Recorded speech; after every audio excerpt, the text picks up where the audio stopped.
And you are here with us here on SCW, the wrestling channel here on YouTube.com. It is Rewind time once again. Going to be talking WCW Monday Nitro. We're going back all the way to 1995. We're talking 2 episodes for you today on October the 30th and November 6th. I'm joined in the hot seat with George Jones back with us once again. George, how are you feeling this Thursday afternoon?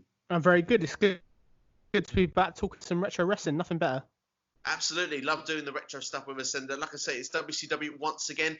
Keep an eye on the channel this week. Got videos coming up every single day for you. The last couple of days have had some interesting videos based on Sasha Banks and as well the Hacker. So some SmackDown storylines. And so we've got the Rewind today. And later on this week will be Ask SCW. And there'll be a couple of more videos coming for you on Friday and Saturday. So keep an eye here on SCW. Subscribe right now. Thank you to everyone who's been subscribing. We're on 400 subscribers. It's great to hit that milestone. Thank you to everyone has been supporting the channel. If it's your first time watching, please share it with a friend. Spread the word of SCW. It's always good. Word of mouth goes a long way. And like I say, do subscribe to the channel. But without further ado, let's get straight into it with WCW Monday Nitro. It is the 30th of October in Dayton, Ohio, and it is the night after Halloween. That's right.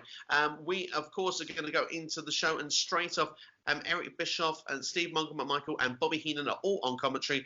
Pepe is dressed up for Halloween this week as well, which is always great to see. And we get what is promised is a recap later in the show of what will be shocking events that changed the wrestling world that happened at Halloween Havoc. Now, of course, if you want to know about our feelings about Halloween Havoc, of course, you can go on to last week's Rewind. We've got that for you right there. The last 15, 20 minutes of that podcast interview episode is all based on Halloween Havoc. So you can go and check that out now. But, of course, we will be dissecting more about those bits as they play into the fallout of this show on Monday Nitro. We were informed that Randy Savage, after the attacks on Halloween Havoc, was unable to be on Monday Nitro, so he is going to be replaced by none other than Eddie Guerrero, who is taking part in the opening contest then of the evening. Is Eddie Guerrero against Sergeant Craig Pitbull Pittman. Quite a mouthful, that entire name there for you. What were your thoughts, George, with this opening contest? It did what it needed to do. It was good to see Eddie Guerrero get another win. He's starting to build up a bit of a win streak now, which is good to see. I'm glad that Eddie Guerrero went over and won here. I think it needed to happen. What did you think of the match? I thought the match, like you say, it was okay. It wasn't a masterclass, but Eddie Guerrero is very slick in the ring. He's, his side of it absolutely perfect. But, I mean, the thing is here, like you say, it did what it needed to do. Eddie Guerrero, you can see he's so popular already, even in such a short spell in WCW, and the momentum is with him with the fans. So it's great to see that the booking side is backing him as well here, getting a victory over Pittman. And it seemed to be that Pittman was in control for a lot of the match, but it was that famous babyface comeback. We did see that Eddie Guerrero come off the ropes. He hooked his legs under the arms of Craig Pittman to roll him up into a pinfall victory. And like you say, he did what he needed to do. There was not really much storyline advancement from this, but certainly a nice hot start for Nitro and seeing one of the hot babyfaces pick up a victory. Yeah, definitely. I think the highlight of it was Eric Bischoff on commentary again, once again when Guerrero got the win. Bischoff was making that as if it was like the biggest win ever, which I thought was quite entertaining to see. Absolutely. Bischoff is very animated, isn't he, on the commentary? Yeah, when you never would have thought that Eddie would lose to Sergeant Craig Pittman in the first place. I just thought the job of putting sort of Eddie over here was a really good sort of sell, so to speak. Yeah, absolutely, indeed. Well, the show goes to continue, and we get a history video package, as if we really wanted to see it for it. For Shark, of course, and Scott Norton. This goes to show that this has gone back a number of weeks, but it's kind of been ignored for a number of weeks as well. Of course, on the second episode of Nitro was where this rivalry started. Wasn't entertained until the last week of Nitro. We see, of course, the initial part of these two where it started. Shark was laying on Scott Norton's legs when he lost to Randy Savage, and the previous week there was a backstage brawl between the two. This led to what we've got as a match for the evening here. But it seemed like for me that it was almost the second focus of what was really going on during this segment. Of course, like we said, we have a match between the two, but Bobby Heenan is not at the broadcast booth. And it seems to be that he left during the break, and neither Eric Bischoff or Mongo Michael knew where he'd gone during that. It was actually the point that Mongo actually said that he thought he'd gone for a toilet break. You need to go, you need to go. But we'll talk about the match first, and we'll go back to Bobby Heenan afterwards, because Bobby Heenan was spotted in the crowd halfway during the match. But we'll come to that after we talked about Norton and Shark. A brawl between these two, not a very long encounter, but it ended up being a double count out. These two brawling on the outside of the ring, never to return. For me, it felt like not important, something not really to consider. The whole focus is what we're going to talk about in a moment was all focused on whereabouts of Bobby Heenan. Yeah, definitely. I think the trouble I've got is just the place in the match. I think the match clearly is going back to a storyline nobody cared about from September, which is obviously such a long time ago. And when you look at it, the match was just such poor quality. Me personally, I think we're coming off of such a big pay-per-view the night before. I'm really surprised that they've gone with this match at the point rather than an angle. I think having an angle at this point would have made much more sense, really. Yeah, I mean, the thing is that it seems that in the first couple of matches, you haven't got those, this is where the big boys play, and we've not really got any of the big boys at this early stage of the evening. Of course, we're promised stuff later in the night, but it kind of feels that a lot of the undercard here are getting their opportunity to perhaps shine. But it's not really much of a shine when a lot of the focus is what's going on in the crowd, of course. Bobby Heenan, we find him in the crowd at a table with lots of treats on the table, champagne, and one Sonny Ono, who I'll be looking forward to seeing how he was going to come into Nitro. He's sitting there, and there's some women surrounding the table as well. There's discussion between them. We actually get a little bit of the verbal of Bobby Heenan explaining about, that we've got main events, we've got, the Saturday night, we've got Nitro pay-per-view, and we see a nod and agreement between the two. Bobby Heenan suggesting a bit of money, a little bit of the money, and we see an envelope passed to him, which he then puts underneath his shirt. I think it's quite an entertaining segment, and very interesting to see where this is going to go. Yeah, definitely. I think the fact that you're getting that mystique there, the fact that they're exchanging money, you're wondering what that's for, and generally at this time, this created a massive amount of massive amount of mystery around the industry, so to speak. But this is great. I'm looking forward to seeing where it pays off. I've got a good idea where it goes, obviously, but I'm looking forward to seeing how this plays out. Absolutely. I mean, obviously, for a lot of those that would have seen the history will know where it goes, but at this point, we like to stick to speculation as if perhaps we're not so sure. And for some, a lot of stuff we've not seen for many years. So, I mean, it's kind of almost refreshing to see a lot of this stuff again. And like you say, I've got an idea where it goes, but I'm looking forward to seeing how and if it does play out the way that we perhaps expect. But we'll move on in the meantime. And it shows next that we've got Tony Schiavone in the ring this week, No Mean Gene, and he recaps of what happens again at Halloween Havoc involving the Four Horsemen. For those that are unaware, of course, at this point, the Four Horsemen were not together. It was Arn Anderson and Brian Pillman against Ric Flair and Sting, and Ric Flair was supposedly attacked earlier in the evening, was unable to be involved in the match. Sting took part in the match. It was a 2-on-1. Ric Flair come down partway through the match, who had like a bandage on his head. The hot tag is made for Ric Flair to come into the ring, but immediately attacks Sting. And of course, it appears to be, the whole thing is a ruse. And we've got the Four Horsemen almost back together. But at the moment, it's a three-man horseman. So we still need a fourth member. And that is kind of signified as we get the horsemen come to the ring to talk to Tony Schiavone. Brian Pillman says that we are one step closer to that symbol of excellence. And he says that some call it a gang, but we call it a dynasty. It feels that Brian Pillman here really sort of getting into that loose cannon element when we see the start of the promo with him. Yeah, definitely. I think this promo was excellent. I think this is one of the best things on the show. I think the way that you've got that connection with Flair, Anderson, and Pillman already, they just got such great charisma, and that really comes across. I think the only thing I had, like, question-wise from this was where they're going to go next, because ultimately they've destroyed Sting, and you're wondering really where they're going to go next, because they've almost destroyed everybody, which is kind of an interesting dynamic to a certain point. Absolutely. It shows the dominance of this Horseman stable already. They've got three members, not the four. I mean, Arn Anderson goes on to say, I mean, this clear thing from what you're saying there is people have been asking for 2 years about when's the Horseman coming back. He said, be careful what you wish for. And it shows what a dominance they've got already, taking out such a top face in Sting. Ric Flair, of course, getting on the mic as well, animated as always. He said you can feel the nature boy is there. He's strutting, he's styling, he's profiling. He's got it all going for him. And he says, we are back. And you've got to learn to love it. Sting, if you don't like it, then we will be on Nitro next week for you to do something about it. For me, like you say, probably, arguably, it's definitely up to this point of the show, the best part on the show. Clearly you've got the big boys there, a big stable that everyone wants to see back. Like you said, the questions are, where's it going forward? is there going to be the fourth member? There's only 3 of them right now. So, I mean, looking at it, we're aware, obviously, that the fourth member is going to be announced soon, and we've got a very good idea who it's going to be. But the rumor mill at the time suggested that they kind of had an idea of where it was going to go as well. Yeah, definitely. I think if you look at it, there was a lot of names thrown around the dirt sheets at that time. Even one Lex Luger was thrown around, which I think is way out there to a certain point. But I really like it what they're doing. I think the only thing I'd like to see is maybe like a babyface type stable to counter the Horsemen, which I don't know sort of whether they'll do that. But this is great. The way that they're making them so dominant again, it's just you're also creating for next week to see what Sting's going to do, which is interesting. Absolutely. You always have to have the follow-on, and if you build an angle to get people to keep tuning each and every week, that's what builds your ratings, and that's what keeps people viewing. Cliffhangers, storylines, all that sort of stuff. You've got to keep it going, because that's what keeps people invested in the product. So I completely agree with you on that one, George.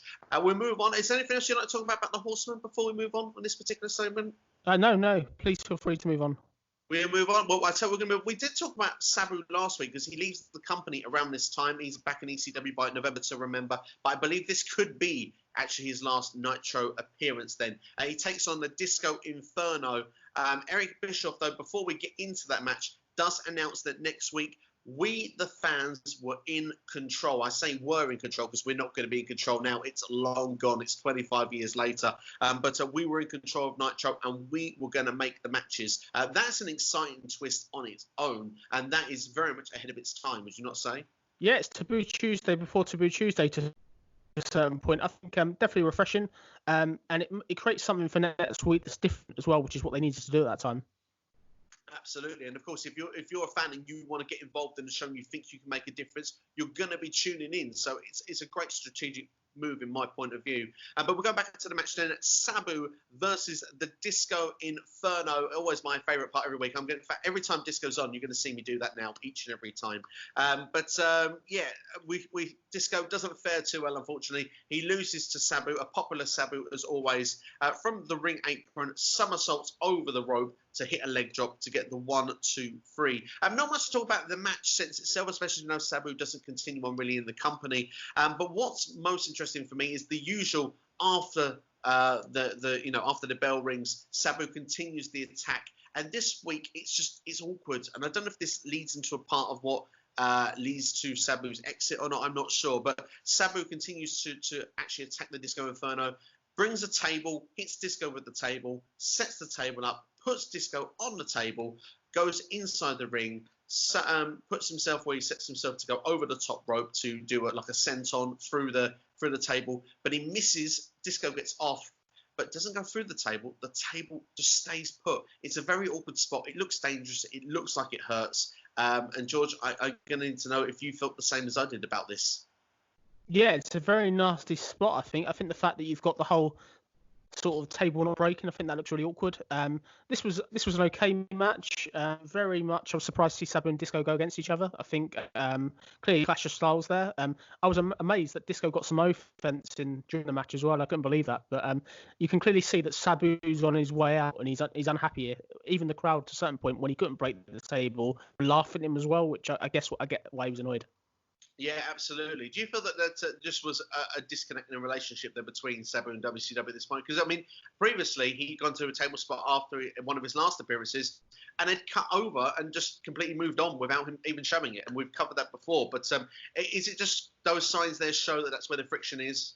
His head was in ECW at this point. I think he knew he was going to go to ECW, and he knew he had nothing really left to offer into this sort of WCW. I think the problem with it is more the fact of, once again, you're putting these type of throwaway matches right high up in the middle part of the card as well, which when they've got wrestlers such as Chris Benoit, wrestlers such as sort of Dean Malenko and Eddie Guerrero that you've had earlier on the show, they should be farther up the card than this that they serve. This is an opening match. This is almost like a Superstars level of match for me. It's a jobber match, really. It is a jobber match at this level. But I will say, as Sabu's leaving, would it not make more sense for Disco to go over? Yeah, I guess so. In hindsight, I think at the time it would have been easy, but I just don't get what qualified Disco to be in there with Sabu in the first place, considering Disco for every week has just been running away and getting destroyed basically by everybody that's kind of interacted with him at that point. Absolutely. It's a very interesting segment, of course, and I mean, that's it for Sabu, I believe. And yeah, I mean, hopefully Disco can rebuild and regroup and come back stronger later down the line. But like you say, kind of a jobber status, maybe a bit of a mismatch to be put on this show, but certainly leads a lot of interesting discussion. But talk about interesting discussion. We've had a few matches between Ming and Lex Luger. Of course, now Luger is almost kind of with the Dungeon of Doom at this point, and they are part of our main event tag team match. It is Luger and Ming with Jimmy Hart and the Taskmaster in their corner against the American Males, who have probably got over the most annoying music, apart from Right for Censor, in wrestling history.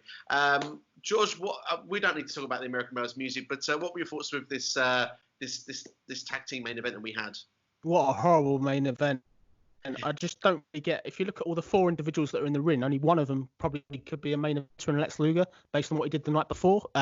They're really scraping the barrels here. It was almost like it was COVID going on because of the amount of lack of people available to wrestle, which is a bit strange, really. But this was horrible. I don't really know why the American Males were in this spot. I know that they at that point lost the tag team titles to Harlem Heat, so I just don't really get sort of why they did this. This was such a mismatch for me of a main event. It was just, compared to what they'd served weeks before, this was it felt really flat.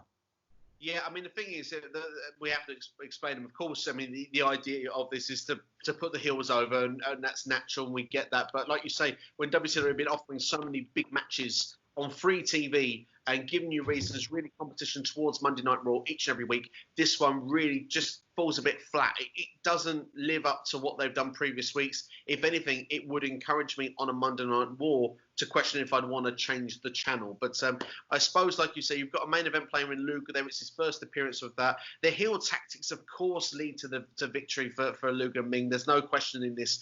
Jimmy Hart on the ring apron. Ming comes in and attacks Bagwell, and we see the torture rack put on for that submission victory. But yeah, I mean, there's not really much to say about it more than that. It's a bit of a disappointment all around, like you say, a horrible main event. But I mean, there are other bits within the show. Of course, that's not the end there. It's just the main event match. So thankfully, it wasn't the closing segment of the show. And we do get treat action on the commentary table from Mongo McMichael and Bobby Heenan, as we go then to seeing clips then, I believe, from Halloween Havoc. We get the whole clip of the Dungeon of Doom stable and the turn with Hogan losing the title to the Giant at the time.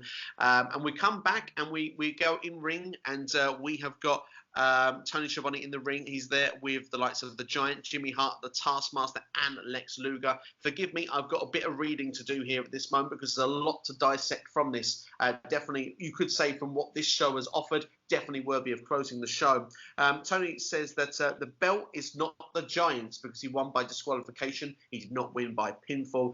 Jimmy Hart says that he will say why he turned on Hogan next week on Nitro. The Taskmaster says that there's been evil in your house, and Hogan, it was Jimmy Hart. Luger says that what a pile of garbage is with Hogan and Savage. Both were left on the ground at Halloween Havoc, and the Giant finishes off saying that he will defend that championship, despite it not being his, next week.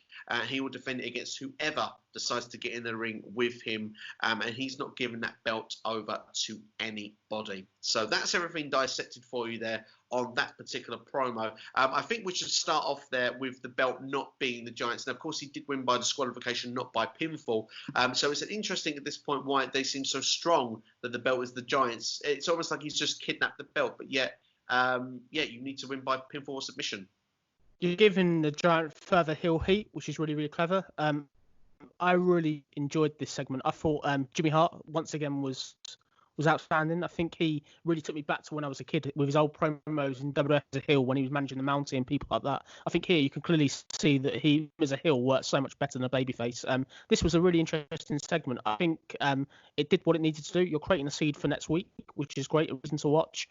The only thing I would like to have seen, I was half expecting kind of some sort of babyface comeback from somebody to run out, which we obviously didn't really get. It was all about the heels, which, much like it was the night before, the heels basically overall destroyed most of the baby faces, whereas it's quite similar on this show to a certain point. Yeah, it really puts them over at this particular moment. Like I said, there's no real comeback at this point from anybody. There's no sign of Hogan on this show at all. We already know Savage definitely isn't there. So, I mean, it's all about the heels at this point. Like you say, Jimmy Hart were very strong on the mic on this point. And same with Luger and the Taskmaster and the Giant. They all have a point there to prove. And Does this give you the excitement of the ending of this show to want to tune in next week? You think to yourself, well, we know the belt is going to be on the line via the Giant. We might get more answers as to what's going on with the World Heavyweight Championship. I'm excited to tune in to see what Jimmy Hart says, because obviously breaking that friendship with Hulk Hogan, I think that's a must watch. Bit disappointed they didn't announce who the Giant was going to face. I think that they should have done that really. So I want to see what kind of level the match is going to be in terms of a title contendership, whether it's going to be something worthwhile watching. But it did what it needed to do. I think they very much kind of rushed through this show, and I think the fact they're coming off a pay-per-view, they almost didn't seem to know what to do next, which kind of surprised me for Nitro, because bear in mind Nitro at that point had been so well written week on week.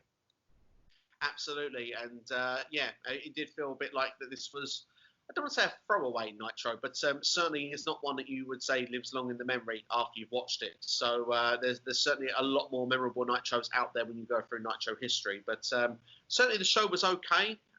And if we have not got long to wait to find out who the Giant will take on us, we'll be talking about the following week's Nitro in just a couple of moments. But George, is there anything that you would like to discuss coming off that Nitro, perhaps maybe ratings or comparison with Raw or anything like this week? Yeah, we can do that. So obviously coming off of this pay-per-view show the night before, Nitro got a 2.5 rating. Raw only got a 2.2. The Raw main event was Razor Ramon beating Owen Hart by disqualification. So I'm really surprised that Nitro went over. When you compare the main events, it seems to be kind of insane. But it just really shows that shows after a pay-per-view seem to get that big kick. Absolutely, the pay-per-view bump here seems to work, and Nitro's ratings go up, and Raw's have gone down. So, no, very interesting stuff indeed. And like you say, yeah, more star power in the main event on Monday Night Raw, but I guess people were more interested in the fallout of what happened from Halloween Havoc, and it goes to show that even if the wrestling is not at its strongest, the angles can pull people in, and I think that's the key part of what comes from this, and a lesson that we can learn into the current market of wrestling going on today is that is how you keep and build on your viewership. Yeah, definitely. And is there anything you'd like to talk about more before we move on to the next episode of the Monday Nitro? No, all I would say is we did have a bit of backstage gossip at that point. Apparently, Lex Luger during that past week apparently was very unhappy with his turn. Clearly, as you could see at Nitro, the crowd aren't really invested in him as a heel with Jimmy Hart. It's not really working at a certain point. So it's quite interesting the fact that Lex Luger was clearly backstage quite disgruntled with what had gone on. What's your thoughts of Lex Luger's heel turn at that point? Well, it's very interesting because Luger didn't really come in as a babyface. He's always been a questionable tweener. I mean, yeah, he did, I suppose, wrestle on the face's side, but the question mark has always been there from minute one, whether he be a good guy or a bad guy, and the signals always pointed towards the bad. He would go that direction. Is it to be teaming with the Dungeon of Doom? Maybe not necessarily was the guarantee here, but the questions had been there for a number of weeks, and this was the payoff. So if we go into the legacy of WCW history, we know that Luger probably is not a long-term stayer of this stable or being a part of this, but it's certainly, when you look at it and say for this moment, it was groundbreaking, it was shocking. And if you want to be taking all the big boys on, I mean, the likes of Hogan, Savage, Sting, they're all good guys, and they're the people that, we need to beef up the heels a little bit. And Luger turning heel at this point, I think, is probably a clever strategic move, because you've got those big matches. Because along with the Giant, I mean, no disrespect to Kevin Sullivan, but I don't think he's as believable in that main event role. And I think that when you've obviously got Ric Flair now building now with a Horseman, you've got Arn Anderson, you're starting to really build up those heels, and you've got a good main event scene there within WCW. And for me, maybe you could turn and say he wasn't as favourable, but I think you've got more big money matches doing things this way. I think definitely with Lex Luger, the thing with Lex Luger is back in the 90s, he was quite comfortable as a heel. So I think the fact that you're putting him in the Dungeon Doom, it's quite hard for him to sort of get over in that stable. That stable are the equivalent of basically the Dark Order in modern day terms. So he's almost like the Brody Lee in sort of the Dungeon Doom besides the Giant, if that makes sense. But I'm interested to see where they go. I'm interested to see how long this babyface, how long this heel turn lasts with Lex Luger. I get the feeling as we go on, he's going to go back to being a babyface quite soon. We'll have to wait and see. And, of course, we can tackle it week by week here with Monday Nitro. But without further ado, we need to move all the way from Dayton, Ohio. We need to go to Jacksonville, Florida. Ironically enough, you mentioned the Dark Order a minute ago. We're going to the home base of AEW for the next Monday Nitro episode for WCW. It is November the 6th, 1995. And we've got to mention Pepe, the start of the show. Why not? Let's mention Pepe. This week, he's dressed as a clown. And Michael actually explains he's dressed as a clown in honour of Jimmy Hart. So there you go. That's your reasoning behind that one. We get to pick the main event. Of course, we can call in, which we can't call in now, but it's called You Call the Shots. We've got a list of superstars on the red side and a list of superstars on the blue side. And of course, if we pick one of each, and then that will be our main event of the evening. Like we've already touched on, it's such an interesting concept. It's great for the time. And there were some creditable names. I mean, when you go slightly further on into the show, you learn that on the blue side, I believe it's the blue side for the heels, you've got Ric Flair, you've got Diamond Dallas Page, you've got Big Bubba, you've got Scott Norton, you've got the Shark. You look at the baby face side, you've got Sting, you've got Hacksaw Jim Duggan, Johnny B. Bad, Alex Wright, the Nasty Boys. So you've got a good collection of names there. I think even on the bad side, you've got the Blue Bloods as well. So there's a lot of names there for people to choose from, and a lot of reason to want to get invested to get the main event of your choice. Yeah, definitely. I think the thing is, if you look at this, it's all the names they're putting there. It all steers towards Ric Flair and Sting. They're the only two I would say that clearly have got sort of that history to have a feud and have a match, just pay-per-view quality on Nitro. So I think it's very clever, the placement of these wrestlers in the locker room in terms of who they chose to put in there. And when you're associating Ric Flair with people such as Scott Norton and Shark and stuff, well, he's always going to come up on top. Same with Sting to a certain point. Sting really is going to be kind of the one that stands out when he's in there with people such as the Nasty Boys, Jerry Lynn, Alex Wright, and people like that. It's always going to be. And if you want to know an interesting fact as well, breaking kayfabe at a certain point, WCW were that confident that the fans would vote for this, that they already organised this match. They kind of knew weeks in advance that this was going to be the outcome the fans would go for. Absolutely. Well, like you say, and of course, building on the last week as well, the turn at Halloween Havoc, it just feels like it would be the favoured match. You would find it very surprising if they'd have gone with, like you say, the Jerry Lynn against DDP, for example. No disrespect to either competitor, but that's not got main event, has it? It's not pay-per-view quality that on free TV on Monday Night Show. Definitely, Sting and Flair felt like the favoured direction. We will touch more on that as we go through the show, which makes you feel that they were not just confident about it, but they continue to tease that that's the match we should be going for. And we'll go into that later on. But we'll start off on that World Heavyweight Championship match, shall we, with the Giant. We wondered who he was going to face, and he was given a superstar by the name of Cobra, who arguably is a jobber amongst WCW. Not just a jobber. Cobra lost in seconds. There's not much to talk about this match. Even if I tried to lengthen this out, I've probably already spoken longer about it than the match even lasted. It was a chokeslam. It was a quick, decisive victory for the Giant. It just goes to show that at this point, Giant is unstoppable, and he's not giving up that belt for anyone. And Cobra, unfortunately, is just a victim that was a placeholder for this match. Probably perfect when you think about it, because you don't want to put in a big name to be buried, if you want, by the Giant. But at the same time, I'm going to be honest, I was disappointed it was Cobra. Yeah, definitely. I think let's look at it. So what qualifies Cobra to actually be in that spot for a title match? Nothing really. The fact that he lost at Fall Brawl, from what I remember, it just seems to be a throwaway, as you said. And the fact that the match went so quickly, I was relieved when it was over. The only real highlight of this was Eric Bischoff on commentary again saying it's not a title match because the Giant isn't the champion. But this was just painful to watch. But I get it. It's a throwaway, and it's making the Giant look further stronger when he didn't really need that push further. Absolutely. I mean, we say that as well. I mean, that's why probably they get away with it, because it's not a World Heavyweight Championship match, because the Giant isn't meant to be the champion. But the whole thing is a very unique dynamic, the way it's all booked together. But like you say, it's a job. It needed to be done, and they needed someone to be big and strong to make the Giant look good. I guess Cobra was the guy they chose. We won't go to the backstage parts here, but what I would say is that one very quick touch from it is the first of two times they go backstage to these locker rooms. We see Shark and Scott Norton deciding to brawl with each other once again, as if we weren't bored of it from last week. They decided to give us two more opportunities to slightly try and get themselves over by doing it again. It's not working, is it, George? No, I was kind of relieved the fact they started brawling. The fact when they were next door to each other, like nothing happened at the beginning of that kind of segment. I was like, oh my god, that's just really looks stupid. But it's just comedic viewing, and the way that during these segments you're getting all the wrestlers saying vote for me, vote for me. It's almost like I felt it just made him look all pretty amateur, really, sadly.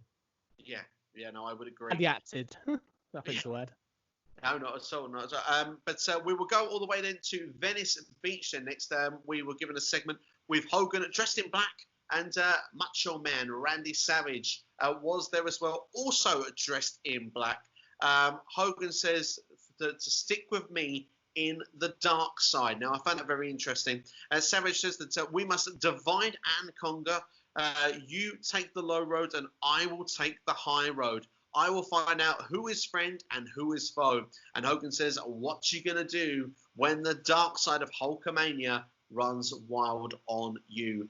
Clearly trying to keep Hogan in the edgy side of things here, still dressed in the black. Savage dressed in the black as well. I found this a very interesting dynamic of what they've done here with the Mega Powers. Yeah, definitely. I think the fact that they're still teasing that Hulk Hogan heel turn by the dark colours, I think that's great to see. I wasn't a massive fan of the guy in the middle of them. I think he kind of was just kind of distracting. I think he just kind of made the segment a bit weak and cheap. But this is an interesting segment. I think the fact that they're still having Hulk Hogan on the show and he's selling them injuries to some point is clever. And it's quite interesting to see the fact that Hulk Hogan clearly here has been drafted into this spot. They're still keeping him on the product at a certain point. If you look at the rooms going around the dirt sheets at that point, Hogan was expected to take quite a lot of time off. He was going to sell the injuries long term, but clearly he felt that sort of WWF, not him, WCW felt that WWF was vulnerable, so they rushed Hulk Hogan back for promos like this, which you can kind of see why. Yeah, absolutely. I mean, if they thought they're going to get an advantage, Hogan is a big name draw, so I can understand why they tried to rush it back. And to be honest, with everything that had gone on at Halloween Havoc, I didn't find it too out of place that he was kind of in Venice Beach and just okay. Like, it wasn't as if he was in the arena. They found a way to bring him onto the show in that fashion. So, I mean, I thought it was okay. Yeah, I think Hogan and Savage, their part was pretty good. I'm just not a massive fan of them having this guy in the middle randomly they don't actually ever do anything with. I think it's just a waste of a spot, if that makes sense. I think it would have been better with just Hulk Hogan and Macho Man, in my opinion. I 100% agree with that. I mean, I can't even remember what they called the guy in the middle, but it was it definitely was a very weird, awkward part of having that guy sitting in between. He almost felt lost, really, when they were sitting together there. But anyway, when we get back to the arena, Eric Bischoff, he confirms that Savage is actually at Nitro, and we had heard earlier in the evening that he was going bonkers backstage. So it just goes to show that Savage definitely wants to get his revenge on the Dungeon of Doom. And it's just more talk this week rather than action, but certainly is interesting to see where it will lead to. We get to our next match, and we've got the Taskmaster, Kevin Sullivan, in action. He's got Jimmy Hart managing him, and he's against the Renegade. Now, of course, for those unaware, the Renegade was brought into WCW earlier that year. Was almost built as the new Ultimate Warrior, and clearly the guy was a bit green, not really. It just didn't really connect. Fans were not connecting from an early stage. Even by the time he became television champion by Bash at the Beach, everyone was booing the Renegade. They were not feeling that gimmick at all, which, of course, he then eventually went on to lose that championship. We're here at this point in November, and the match does not last very long. It's almost that Renegade now is at jobber status. We see a double foot stomp. It's like a coup de grace almost in the second rope from Kevin Sullivan. Bit of an awkward coup de grace as well. Wasn't the smoothest one I've ever seen, but he gets the victory. What's most interesting of this is what happens after the match. Jimmy Hart actually brings in a towel, and it feels like a drink, some sort of beer, I believe the commentary said. They threw that in the Renegade's face. Now, he had a big R of face paint on his face. It was wiped off with the towel, and it then goes on with Jimmy Hart screwing him, saying, "You're a nobody. You're not the Renegade. You're just plain old Rick." I think it's safe to say that the Renegade at this point is completely buried. And, of course, we have to say the late Renegade, of course, is no longer with us, sadly. But what are your thoughts, George, with the way that this segment is played out? I think Jimmy Hart and Kevin Sullivan once again were entertaining. Renegade, as you said, has dropped so far down the card since he had the television title. Unfortunately, he was voted the worst wrestler in 1995 by the Wrestling Observer. So with stuff like this, you can see why. But this was a throwaway. The fact that they're destroying this guy, I felt we didn't do anything. I don't really think that Kevin Sullivan needed to kind of go over. I don't really get the purpose of it, but I enjoyed it. It was entertaining to watch. It painted Kevin Sullivan and Jimmy Hart as even worse heels than they were already, which I guess in that But Yeah, absolutely. No, I completely agree. And I do feel that obviously watching the Renegade on the build up on the lead to where we get to this point, it's interesting to see how they realised that this character at this point just wasn't connecting, wasn't getting over, and they decided that this was the time to, to almost finish the Renegade character off to a degree from mainstream television at this point. Anyway, I think the Renegade may have another appearance or two in him during this stay, but it certainly it does not solidify him as someone that's going to be on the television as a main eventer anyway. We can sort of, that's not going to be happening going forward. So, but yeah, that dastardly, really bad heel tactics from these guys, like you say, it does send a message over of what these guys are all about. We go to the backstage area, and like we say before, we don't need to talk about Shark and Scott Norton going off once again, but Ric Flair addresses Sting on the microphone. So it comes clear once again here that they are making it quite obvious that they want us to be voting for Ric Flair versus Sting throughout the night. I will actually jump ahead of the show, and actually when Tony Schiavone was interviewing Sting, he was also addressing Ric Flair, and he said that he's going to do something about it and he's going to leave Ric Flair for dead. So I think all in all at this point, if you weren't already convinced by then, it was nailed on. They were going to have these two against one another one-on-one later in the main event. It just felt it was a cert. Yeah, definitely. I think you're creating a massive buzz for that sort of big match, if that makes sense. I think that is definitely a pay-per-view level match, and the fact that paying that off so soon after Halloween Havoc, yeah, it was a very big move from Nitro. I'm impressed. I think the fact they're giving away this match so quickly rather than pay-per-view seems a surprise to me. Yeah, it was a surprise to me as well. We will go to touch on of what we might as well say it now because we all know it's the announcement was given by Eric Bischoff. He says that, of course, that is the main event. So we will be talking about Sting and Ric Flair in further detail of that main event later on. It definitely is probably the most interesting part of the Nitro, so do stick around. But we got what could also be a very great technical masterclass match here. Chris Benoit against Eddie Guerrero was given to us next on Monday Nitro. And I don't know about you, but always when I see that these two are going to be in the ring, I'd pay attention immediately. I'm on the edge of my seat. These two put on a great matches. They do excellent, despite all the announcing around them and continual interruptions, like announcements about Hogan and sort of 900 numbers and all this. Like I think they're so good at this point, even with the distraction of sort of the Japanese at ringside to a certain point, which we'll probably cover later. I think this was a great match. I just felt it was very short, unfortunately. I would really want to see these two wrestle again later in Nitro. Yeah, absolutely. It felt timing was the issue with this particular one, but Eddie Guerrero did pick up the victory. It was going to be a back suplex from the outside into the ring, but Eddie Guerrero manages to turn that and gets into a pinning combination. Benoit's feet are underneath the ropes, but the referee doesn't see it. So it's a controversial victory. So it leaves the door open for a rematch in the future. Yeah, definitely. I think the fact that you're creating sort of Eddie Guerrero win streak, as you said earlier, a big win for Eddie Guerrero. Definitely, I'm surprised that he kind of got it here, but I enjoyed it. This was a great match. Absolutely. Would you like to touch on the Japanese contingent? Yeah, so obviously we had the previous in the week before with Sonny Ono.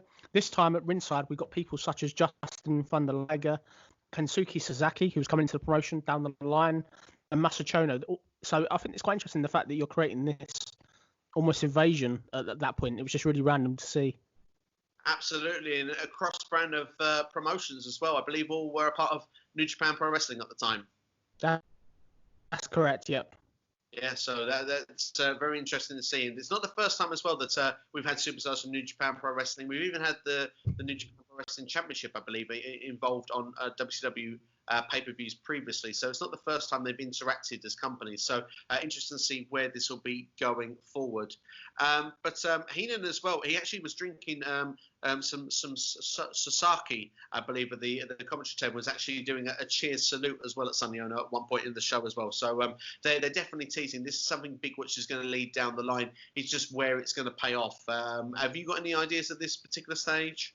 Yeah, I can. Do you want me to go over where it eventually goes, or do you want to leave it as I can tell you? I think We can leave people wanting more. If they're that eager to know, then I suppose they can always tune in the WWE Network. But we will reveal, because it's not too many weeks away. You'll get the answers at all of what you need. But I think it's good to give a cliffhanger on this particular moment for this, as it's not so clear where the direction is going. Although we know now there's two companies, but we don't know where and when. So we will go back into that in the next couple of weeks. So we'll go on to the main event itself then, and Sting versus Ric Flair. I thought this was a good television main event. I quite enjoyed it between these two. And like you say, pay-per-view quality given in the TV main event. Ric Flair, of course, he's the dirtiest player in the game, isn't he? Pulls down from his trunks. He hits Sting with a foreign object. It's almost like brass knuckles, the way it's put on the hand. But definitely not brass knuckles, because Sting kicks out on a count of two. How does he do that? But he gets back up to his feet. He no-sells the chops. He gets on top of Ric Flair. We see a superplex from the ropes, and then the Scorpion Deathlock to pick up the victory. And what's most important is that not only does he pick up a clean victory on television, he refuses to let go of the Scorpion Deathlock. Of course, it's a sharpshooter for anyone that is wondering at home, but if you're not sure, then shame on you. But just to say, we've got some superstars that come out, officials. I believe we have the likes of Eddie Guerrero, JL, come out trying to help break this up. At one point, he does break it up when Hacksaw Jim Duggan comes down to the ring. I believe Alex Wright as well. But he goes back into the ring to actually put the Scorpion Deathlock back on Ric Flair once again, refusing to let it go. Lex Luger comes down to the ring. Remember, Lex Luger now as a heel comes down to the ring, goes into the ring, talks to Sting for a number of moments, and Sting just lets go of the hold. Lex Luger leaves the ring, and Sting immediately follows. It's an interesting dynamic of what they've done here. Is Sting in with Luger? Is there a Dungeon of Doom? Is there another heel turn on the way? It leaves more questions than answers. But one thing I love, as they leave the ringside area, Lex Luger just leaves, walks, doesn't even acknowledge the fans. Sting still high fives all the kids, all the fans as he's leaving. So it almost gives you that dynamic of, well, Sting's not turned heel yet, but the question mark is certainly there. What were your thoughts on this, the way this played out at the end? I thought it was genius. Yeah, very clever the way at the end. I think this was a good match, a very good main event. They got a good amount of time. Very surprised to see Sting get the win. I was surprised Ric Flair didn't have the Horseman running or do something like that. And the interesting thing at the end, where only Luger can sort of stop Sting, was quite an interesting teaser as well. A couple of interesting things about this. I think Eric Bischoff kind of seemed to be quite annoyed on commentary, particularly when Luger seemed to miss his cue to come out. I don't know if you noticed that. Luger took ages to come to the ring, which was a bit of a blip there. Did you notice that? Yeah, they did make mention of Luger long before he actually appeared. So, yeah, there must have been some sort of miscue somewhere, it felt.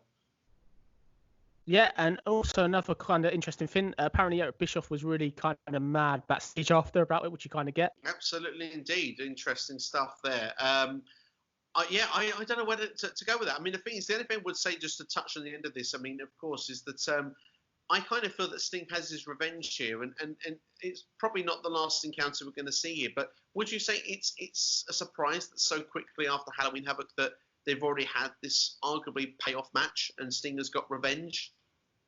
Yeah, I kind of get it, but then they're so desperate to win this ratings war that they're that's kind of why they're throwing this out there. When you compare it to the main event we had the week before, this is sort of a different level, isn't it?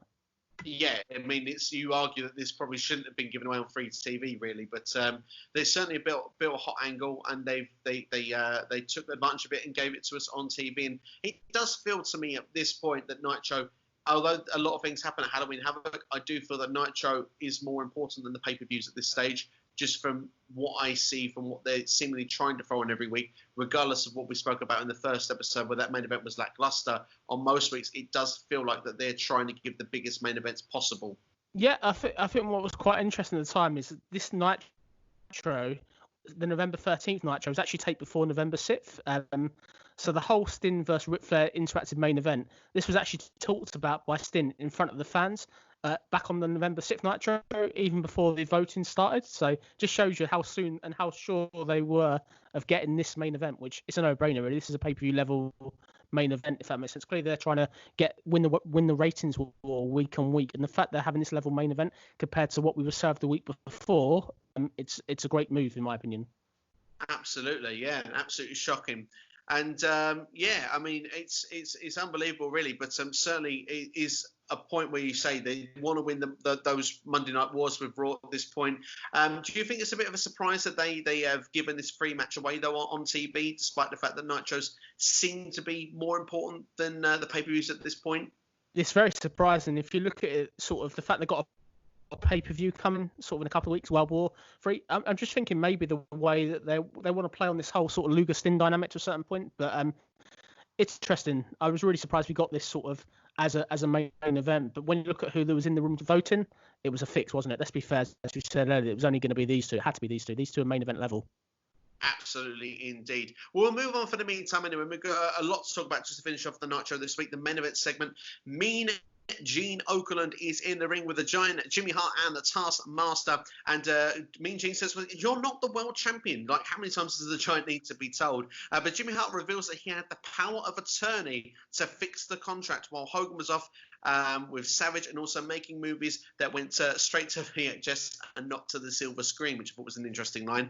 Jimmy Hart signed the contract for the match, which he had the power to do. And one thing that you didn't realise, that was a stipulation in the contract that if Hogan was disqualified in the match, he would lose the championship belt. You are looking at the champion, the Giant.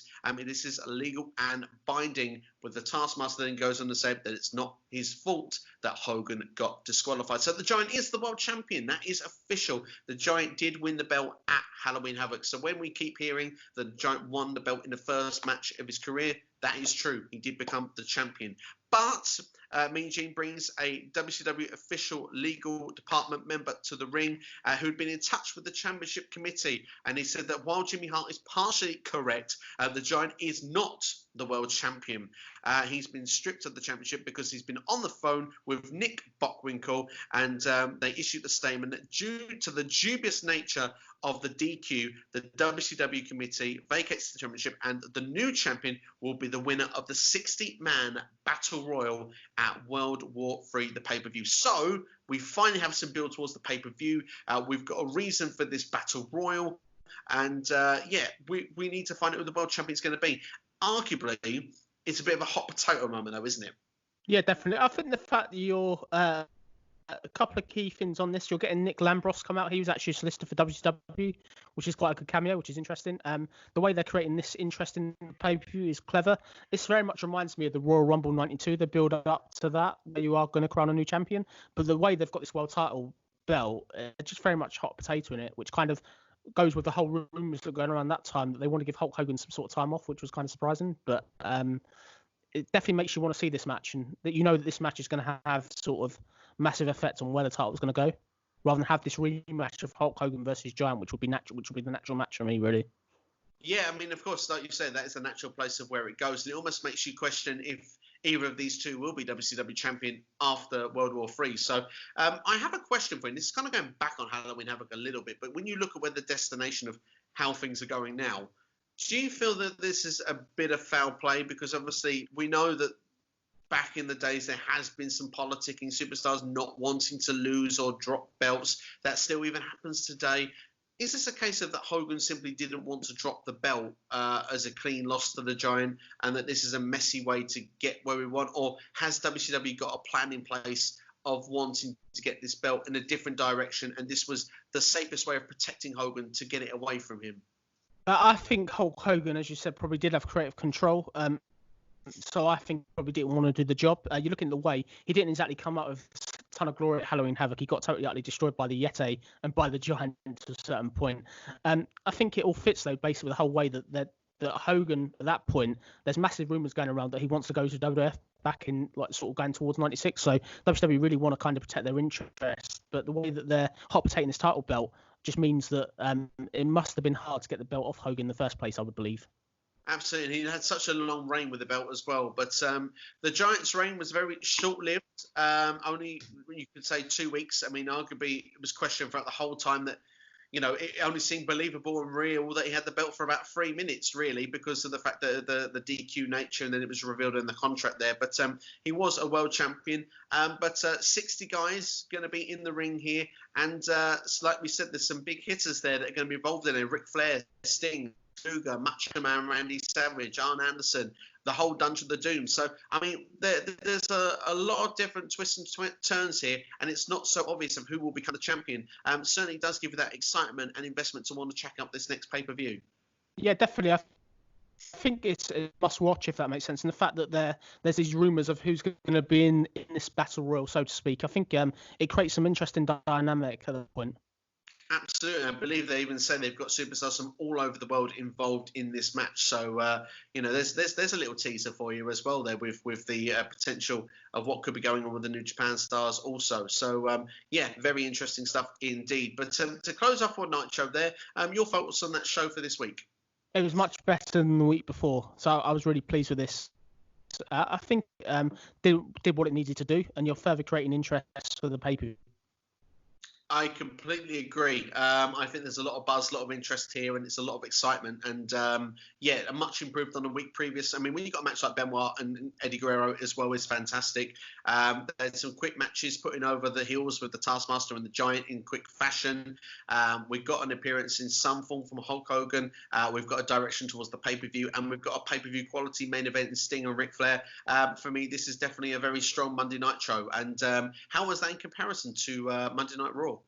Okay, so WCW got a 2.3 rating compared to Raw's lowest number, which Raw only got a 2.1, and this was the Raw number, which was the lowest rating in more than a year. And considering the main event of Nitro, it was a pretty poor number, really, considering both companies were meant to be trying to sort of get some sort of standing in the ratings war.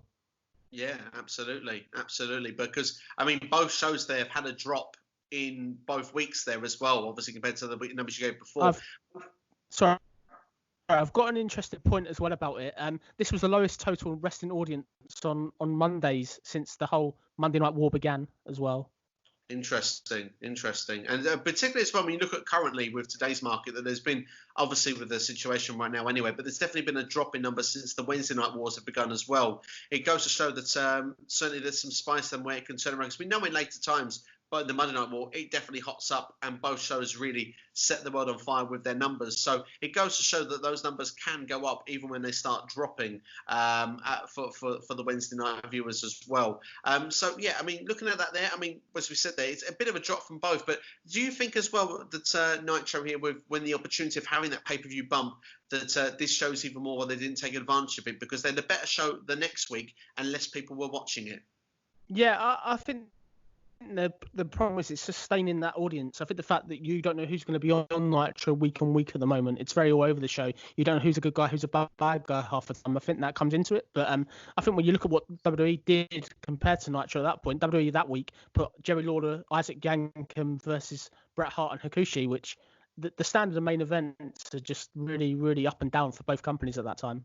Absolutely. It's probably, definitely from a WWE standpoint, it's probably one of their weakest spells in the main event scene, isn't it? When we look back in history, a lot of people look at 95 as some of the dark days, unfortunately for them. I mean, if you don't classify perhaps as some of the stuff that's perhaps going on at the minute, depending on the viewpoint. But,